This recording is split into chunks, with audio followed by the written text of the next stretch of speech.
From beanies to carry bags and from shoes to caps, browse our shop now at tntradio.live. This is the Damien Richardson Show on today's News Talk, TNT Radio. Yes, welcome back to the show. Now, look, it's it's going to be that exciting hour, of course, where I get to be joined by my co-host, the infamous, famous to many, infamous to others, I'm sure, Aussie Cossack, Simeon Boikov. He's actually born in Australia. His grandparents came out here after the Second World War, is so often the case, in the 50s and established their home here. I'm pretty sure in New South Wales, but the Cossack will let us know more about that. At the end of the Second World War, which brings us to the complexity, unfortunately, of the Russian-Ukrainian conflict. And this is what gets the Cossack into so much trouble today, where he is. And so many people, I was listening to this guy, this shock jock, not unlike myself, I guess, on a more commercial network, 6BR in Perth, calling out Gary Adshead was calling out the Cossack for his support of the Russians, the evil Russians. The Australians have gone on to the evil Russians since the 1880s, when there was imperial Russians they were frightened of coming down here and invading the country. It's been just the perennial bogeyman. You can understand why Russia is maybe the bogeyman of Western Europe, because it sits there above it, so threateningly, I guess, in many respects, because it's so big and so vast. Many different people have tried to conquer it and met their end from having tried to conquer it. And that's the thing. That's the thing, ultimately. Like, the Russians are going to have a point where they, faced with the Battle of Stalingrad again, like they were in 1942, with so many millions killed. The seminal battle, and I've talked about it before on this show, but I have to talk about it again, the seminal battle of the Second World War.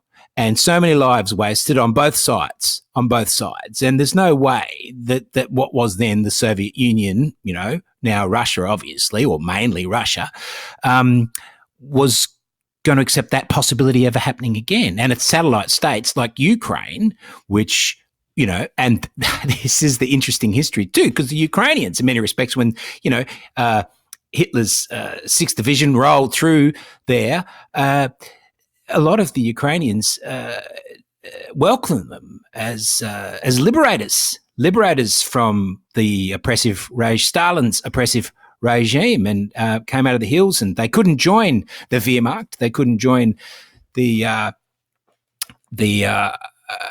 German army, so they started their own army, their own Ukrainian army, and the Azov Battalion is part of that. And they had the SS insignia and everything. They were fascists. They were Nazis. And they were Nazis going on to continue to fight against the Russians. And of course, obviously, that side lost the war. And Russia wasn't going to have that again.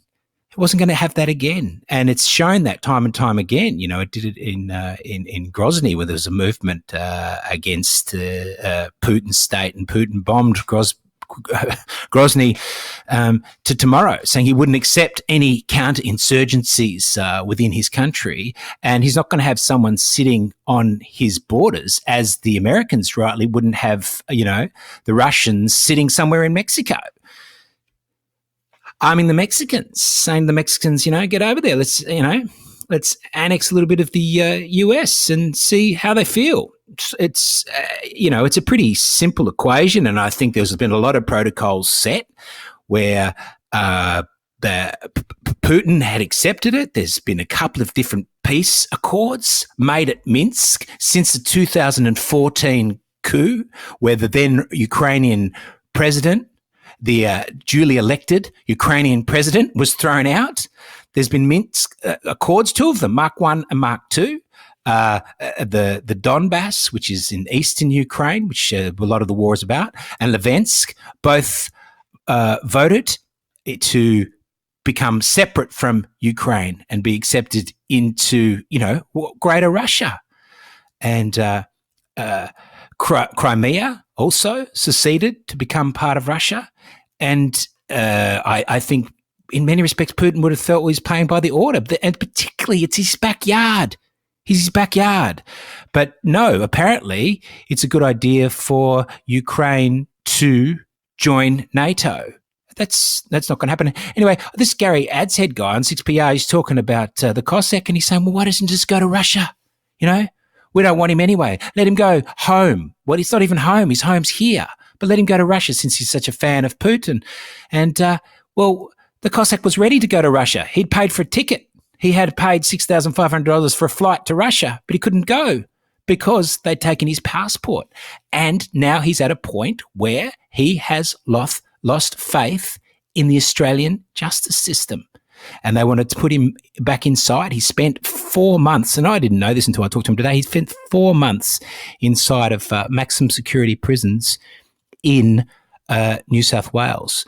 And he'd paid his dues for a crime that most of us wouldn't even think was a crime, but unfortunately it's before the courts at the moment, so we can't even discuss exactly what it was. But he called someone out that most people would be quite comfortable to have called out. So it's great that we have an opportunity and I have an opportunity to co-host with the Cossack from today, 5:30 and onwards, as I say, in perpetuity, I should say. And yeah, if people want to ring up and have a chat to the Cossack or myself, that'd be great. The numbers are, I'll give them to you again when the Cossack joins me at past, is 1-800, this is for Australia and New Zealand, 1-800-670-310. Or if you're in the UK, of course, is 033 0024 1026. That's for the UK, 033 0024 1026. Or, of course, you know, bright and early in the US or Canada, you still can want to ring up, please do. It's 1-888-201-6425. That's for US or Canada, 1-888-201-6425. Do you have a suggestion for another possible guest that you would like to hear on TNT Radio, or perhaps you have a topic you feel we should discuss? Then we want to hear from you. Simply complete the suggestion form on the TNT Radio website. Help us make a difference on TNT Radio. The latest headlines. Politics are getting out of control. Today's News Talk Radio, TNT. Our lines are now open. Call the Aussie Cossack and Damien Richardson now. From the U.S. and Canada, call 1-888-201-6425. From the U.K., call 033-0024-1026. And from Australia and New Zealand, call 1-800-670-310. Free speech is alive and well on today's News Talk, TNT Radio. And welcome back to the show, of course. Now I'm joined by my co-host, the wonderful and the only, the Russian Cossack, the Aussie Cossack, Simeon Boikov. He's held up at the moment in the Russian consulate. And how are things going in there, mate? Oh, it's very good here. Thank you very much for the warm welcome. It's another day at the Russian consulate, and as they say in the mainstream media, leafy harbourside Wallara. Yeah, are they looking after you in there, mate? Like, what sort of cuisine? Does it have to be sort of Russian-style cuisine, or not at all? No, look, it's a normal life. I mean, I've got a nice apartment, and you know, in terms of what's available, there's a swimming pool, there's a barbecue area. You know, I don't want to tease those people who think I'm struggling here, but I have to say that you know, the Russian hospitality is well known culturally. Russians are always very hospitable, and this is no exception. As a guest of the consulate, there's very appropriate facilities that have been made available. So if it's going to be a war of attrition with the New South Wales Police and the Department of Foreign Affairs and Trading, we can buckle in and we can look forward to the long road. We can be here for the long haul, so to speak. Have you got much space to sort of go out and walk around and stuff inside of the consulate grounds, or is it a bit confined? Look, there's a nice garden area. There's a nice consulate garden area at the back there. Yeah, very leafy, fresh air, green grass. So I'm not complaining, that's for sure. Everything I need. And look, the most important thing is I actually feel freedom here. I feel that I'm free. And it is really strange, but I suppose I could help our listeners understand the concept. I mean, being outside of the consulate right now, to have every agency in the country breathing down my neck, including, of course, my mates at the New South Wales Police, the customers, as I call them on Aussie Cossack channel on YouTube, which was shut down. Speaking of that, thank you to TNT Radio. We've got an excellent opportunity now to break through the chains of censorship and broadcast. You had 100. It must be very... You had 160,000 subscribers on YouTube, didn't you? Yeah, it was a pretty strong channel, about 40 million views over these last 2 years. Very strong channel. And look, that's just shows they're scared of people who have a voice. They're scared of people who can challenge the narrative, and they're scared of anyone who is going against and pushing against the government narrative in relation to vaccines, Russia, Ukraine, climate change, 15-minute cities, you name it. There's an agenda. We're not part of it. It's our duty to the next generation. We must push back. If we can't push back, if we can't stop this globalist agenda that's coming, it's incoming, and it's already here, our children will have no chance. So what did YouTube give as their reasons for shutting down your channel? Look, the formal reason they gave was after I shared a video of Senator Alex Antic speaking in the Senate.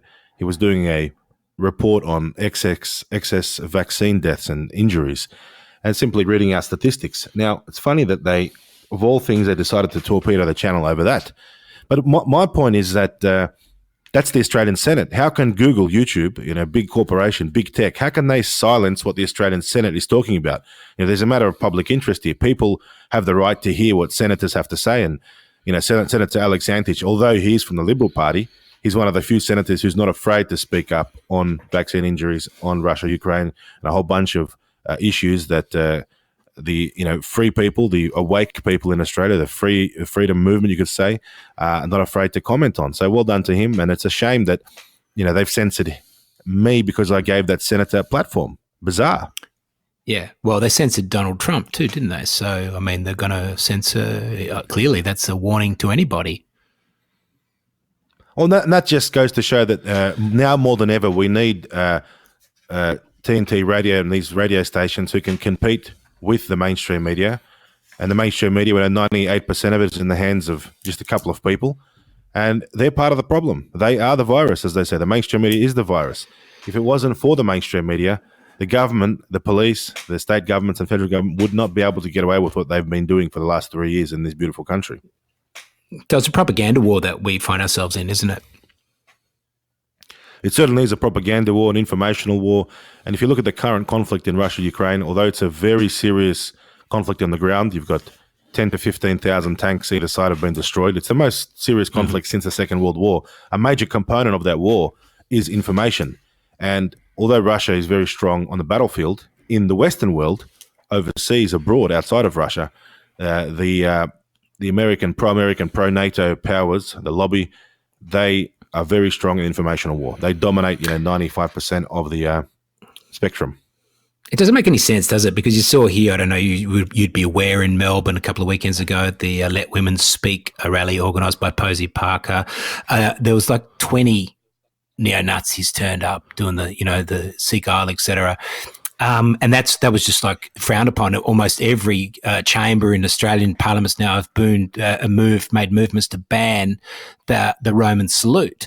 But that's actually Nazi battalions. Azov Battalion is fighting on behalf of the American alliance against the Russians. Suddenly Nazis are okay. Absolutely. And incidentally, some very damaging information has come out just yesterday that Brenton Tarrant, the Christchurch, New Zealand terrorist, some people call him a shooter, but let's just call him a terrorist. He killed 51 innocent people. So he actually trained with the Azov Battalion, with the Ukrainian Azov Battalion, with the Nazis. And that's now come out. There's photos of him training there.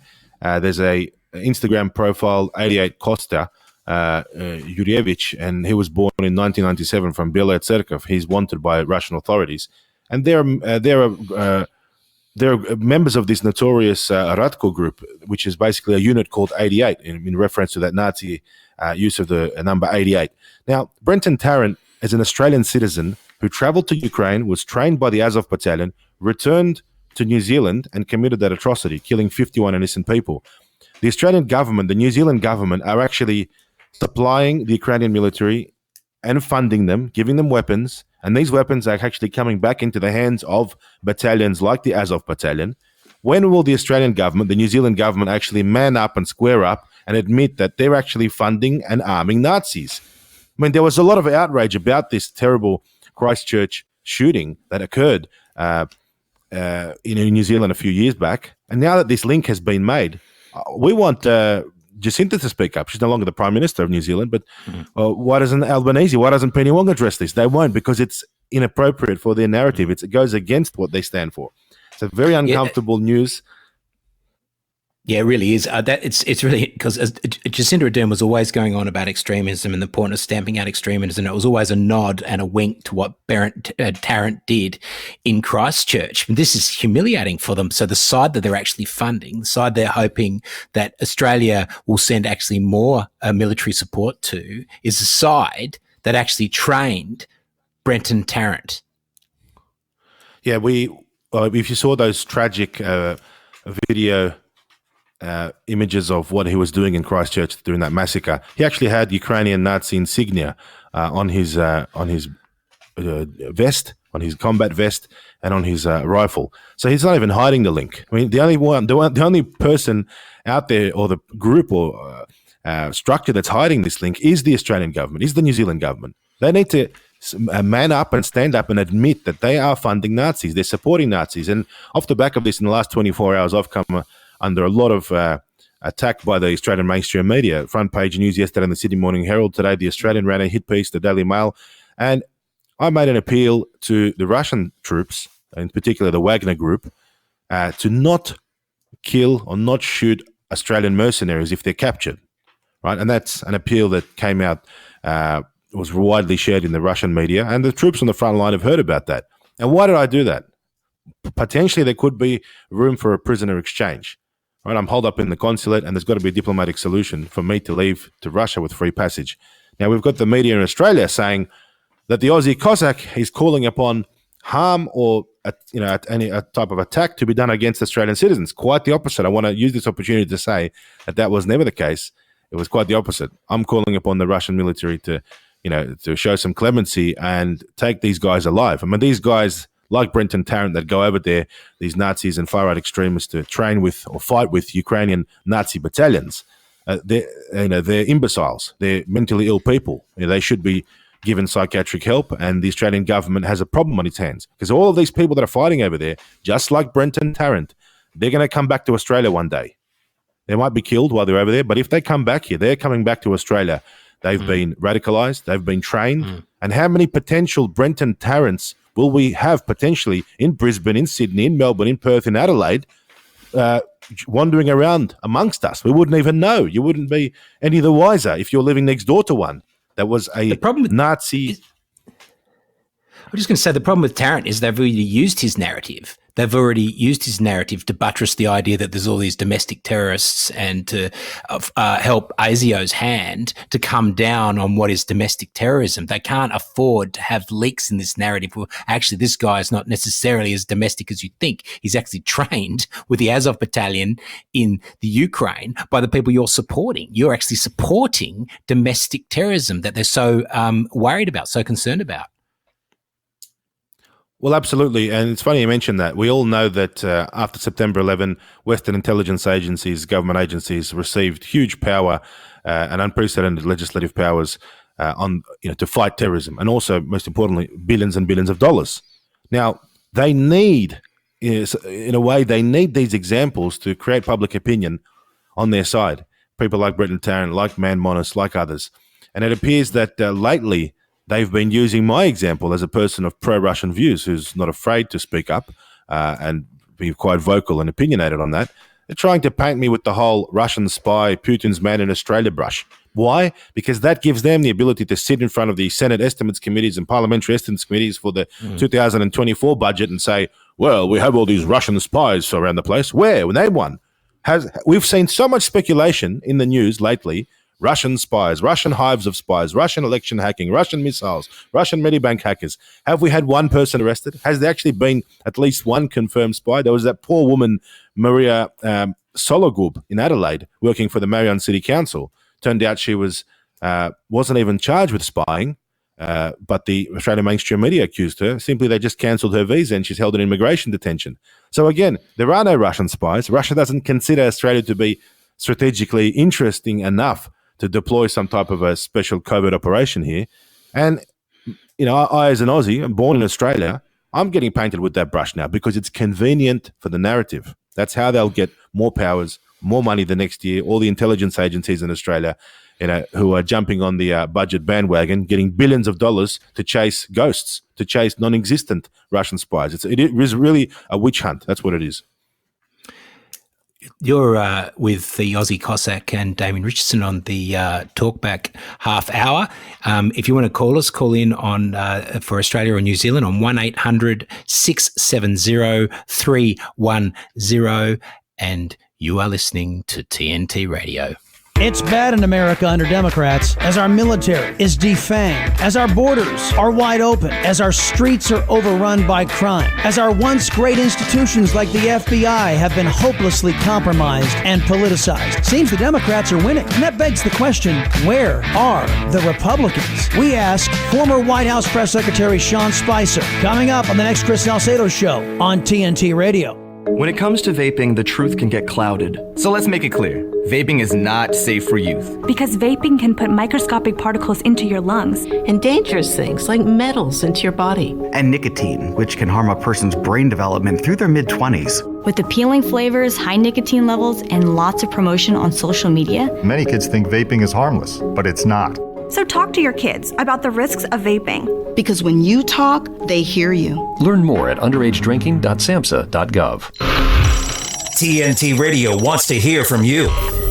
Call Damien Richardson and the Aussie Cossack now. From the U.S. and Canada, call 1-888-201-6425. From the UK, call 033-0024-1026. And from Australia and New Zealand, call 1-800-670-310. Free speech is alive and well on today's News Talk, TNT Radio. Well, you're back with Damien Richardson and the Aussie Cossack, of course. We're talking about Ukraine at the moment. If anyone wants to ring in and have a chat about anything you like, anything that's come up throughout the show or even historically you've been thinking about, I know the Cossack was really strong in pushing back against the enforced mandates, and a lot of people supported him and became aware of him during that period. I did some similar things myself. I remember introducing him at a speech. I don't know if he remembers, but he came down to Melbourne and I was the MC that day, introduced him, met his lovely wife as well. And the Cossack's continuing to fight on your behalf. I'm just going to ask him too, because you're saying before about this, so Russia's the bogeyman, and I think it's a real problem for the Western powers in many respects, because a lot of the stuff Putin talks about now, people really identify with him because it's a more traditional understanding of life, which a lot of people still think is their reality, which has not been spoken about by Western elites anymore. So why is it that Russia, in your opinion, always ends up being the bogeyman? Well, I think you mentioned earlier in the program, historically that's been the case, whether it's in Imperial Russia, they were worried about a Russian invasion fleet invading Victoria from the direction of Antarctica. That's the crazy Russian hysteria which was even present back then. If you look up and down the coast, the south coast, the north coast of New South Wales, there are gun emplacements and cannons. Fort Denison, Sydney Harbour, there's a great example, built in the days of the Crimean War in the 1850s, because the Russians are coming. And this is a way the British were able to hold the Australians down as a colony. And it appears that during the Cold War, the Americans were doing the same thing, and it was the Reds under the beds, keeping Australia scared. And that's a way to keep Australia dependent on AUKUS, to keep Australia dependent on the British or the Americans. And it's 2023. We had Federation in 1901. You think we celebrate Federation and we say we're independent, but we're really not independent at all, as we can see from this latest AUKUS deal, $368 billion for 8 subs that might arrive in 2060 or 2040. That's another scam. I mean, the whole point of having subs is not for the Cossack battle. We've got Jim on the line from Sydney. He wants to talk to you about the discrimination of the Russian people in Australia. Jim, go ahead. Yeah, hi. My name's Jim. Look, I want to talk about, I'm actually not Russian, I'm actually Australian. But what I want to talk about is that I'm pro-Russian. And I went into a place called Office Works, and I wanted to get some pro-Russian signs done, printed out and laminated. And basically what happened was I went there and they told me that I couldn't print out these signs they wouldn't print out these signs because they were pro-Russian. And Australia is a free country. You know, I'm an Australian citizen. I'm actually of Scottish Welsh descent, and I like to support Russia. And this place, this business called Officeworks, wouldn't allow me today to print out signs which were pro-Russian for protests which are coming up. Well, that's amazing. Do you want to identify which Officeworks was it? It was actually Officeworks at near Newtown on Parramatta Road. It's on Parramatta Road just before the turn off to, I think it's King Street. Who made that call, Jim? Who made the call? Sorry, what was that? Who made the call that you couldn't photocopy what you wanted to do? Well, I'll tell you what happened. I walked in there and basically I had these pro-Russian signs which I wanted to print out, and I sent an email, and they said to me, they said, no worries. They said, the woman who was serving me said, send me the email. I sent the email. I gave her the code to release it. And then basically she said it's going to take half an hour. So I went away. I got a coffee, and then I came back, and she came up to me. She said, do you want the... I said, I can't print it out. You have to speak to my manager. And the manager came down. He walked up to me, and he just basically said to me, we can't print out those sort of pro-Russian signs. So, yeah. What were the signs for? Well, there you go. Sorry, mate. Yeah. I mean, Jim, it sounds like, you know, if in the online world, that's the equivalent of someone's post being banned, someone's post being taken down on Twitter or on Instagram or on Facebook. And that happens all the time to people in the online world.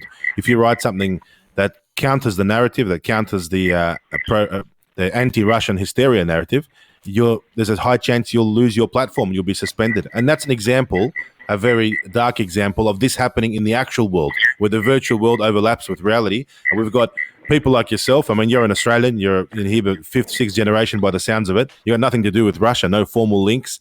And it's your prerogative. It's your decision whether you want to support the Bulldogs or the Sea Eagles or the Sydney Swans. If you want to support Russia, no one should be able to stop you.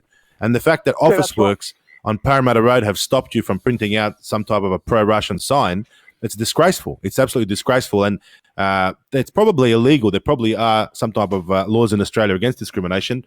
And I'm glad you highlighted this and you've called in today, because these little situations, they happen all the time. And these discrimination happens all the time on a daily basis to people in the Russian community, to children at schools, to sportsmen not being able to perform under the Russian flag or wear their country's flag on their shirts or on their sports uniforms. But for this to happen to an Australian, I mean, Aussies love freedom, and it's up to Aussies who they support. From one side, we've got the government saying everyone can pick whatever gender they want, everyone can pick whatever other crazy preference they like. You know, the more weirder you are, the more the merrier. There's no problems with that. In fact, Albanese supports that, right? But when it comes to Russian, well, you can discriminate and you should discriminate. And that's the message that big tech has given, for example, on Facebook, metadata. You cannot discriminate against other groups. If you write something against a certain type of religion or race or gender, you would be taken out. But if you write something against Russians, even going to the point where you call upon the killing of Russians or execution of Russians, that's allowed. That's a really sad state of affairs that we have in Australia, and I'm glad you've called in today to share your story, Jim. Well done to you, and hold the line. Well done for printing off Russian signs, and if you're going to a protest to support Russia, that's a great thing, and I wish you the best of luck. And what were the signs for, Jim? What were they for? Well, the signs are for the next protest, which is coming up. I think it's on the 20th of next month, I believe, and it's going to outside Google.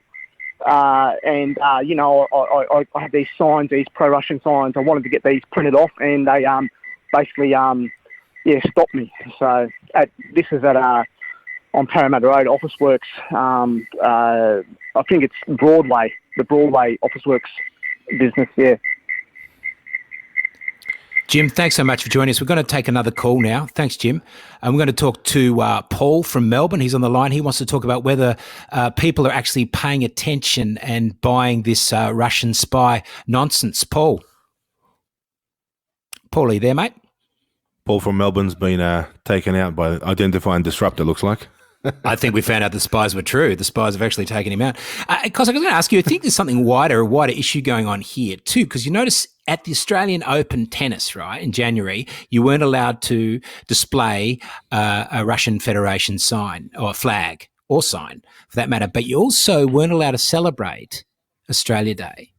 They didn't celebrate Australia Day. Do you think there's a connection there that people are actually starting to make, that this is actually an attack on the nation state, a globalist attack on the nation state? I think Putin certainly made that connection. Well, I think it's an attack generally globally against traditional values and patriotic values. And whether you're a patriot of America and you live in Texas or Florida, and you fly the American flag proudly, or you're an Anzac, you're a patriot in Australia, you fly the Australian flag and you celebrate Anzac Day, you celebrate Australia Day, you're now under attack. You're now under attack. The world, unfortunately, under the direction of these globalist powers, this new agenda, this new world order, it's everything patriotic or traditional or religious-based values, they're under attack, they're being phased out, it's being frowned upon. In some cases, it's being banned.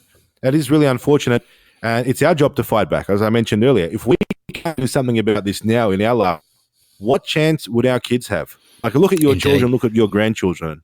What kind of a world will they grow up in? I mean, in my opinion, Anzac Day parades should be growing, getting louder and bigger, and that should be celebrated, and that's where the government should be pouring billions of dollars in. And I'm not going to mention any other parades that do receive billions of dollars, but everyone knows what I'm talking about. I mean, if they want to do what they want to do, let them do that. But leave traditional values alone. And I'm all for Australian patriotism. I'm all for flying the Eureka flag and for Australia Day and for Anzac Day. And look, Australia and Russia Paul might be too. were allies in World War I. I think we got Paul back on the line, so let's just see if we can go to him now. Across to him. Paul, are you there, mate? Yes, mate. Thank you. No, you're welcome. Simeon, thanks for fighting for us, mate. I really do appreciate it, and more people appreciate it than what I think most realise. I'd just like to, with this Russian spy nonsense that the media are just thumping out everywhere, I just wonder, how much effect are they having? Because with the demise of mainstream media, I just feel very, very strongly that every day more and more people are just realising what a load of garbage is being spewed out at us.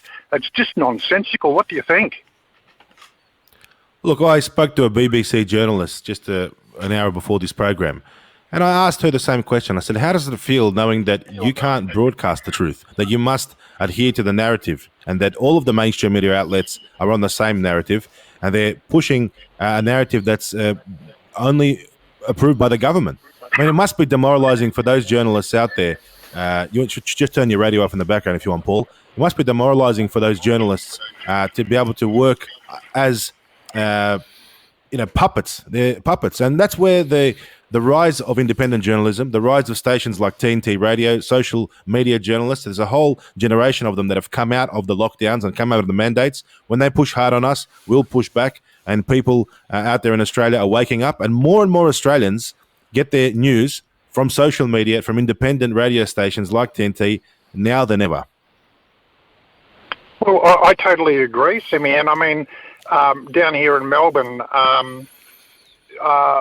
the Rukshan outrated Channel 7 during the big protests, and Channel 7 were furious about that. Apparently Scott Morrison was watching. Yes. And kudos to Rukshan for, taking the beatings and the bullets and the pepper spraying, and it was just outrageous. I've been in this from day one, and I try to contain my anger and my fury, but it's just been disgusting. It's just been absolutely disgusting. When they shoot at women and children at the shrine and they desecrated the shrine, that was it for me, mate. I tell ya. Sorry, I've got to calm down a bit. No, it's good, Paul. Thanks for ringing up the Aussie Cossack and Damien Richardson. It's really good to talk to you. Hey, Cossack, mate, thanks so much for coming on the show and having our first stab at taking a few callers and addressing the issues, as we so rightly point out, cannot be addressed on the mainstream media. Mate, we'll do it again tomorrow night. Look forward to seeing you at 5:30 tomorrow. Excellent, guys. Thanks so much to all the guests that we had so far today.